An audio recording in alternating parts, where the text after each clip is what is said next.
Semilo baru lima tanga buta mangibanga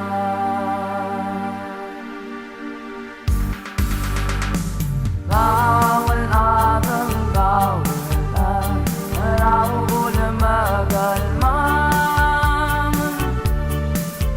nang langalera mong betuli at mabersama agar moga sure agakkan kanela baru garage o bagong amlen me malaya kau lega timul madukong nasure pemaw siya galmi iksan baru matang buko tamang ina sure pemaw siya balmi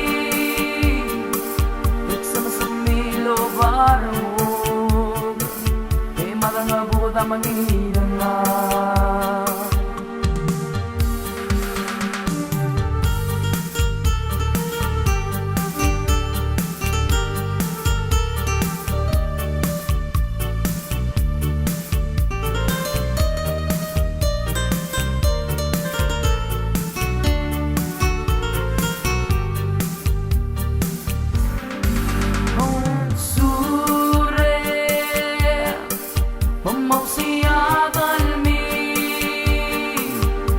Semilo baru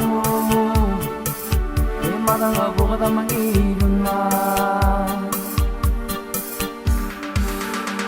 tulega moga tulega ilega rake aranguga pastang bang momata galura kara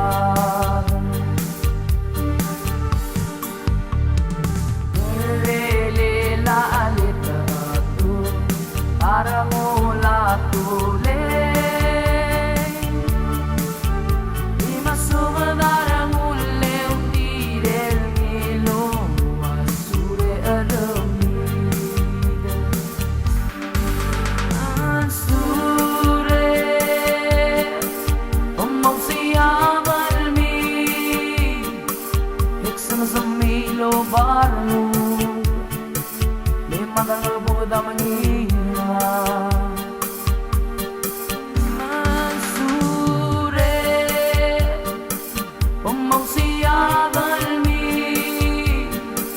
iksama sa milo baru lima tanga buda mangina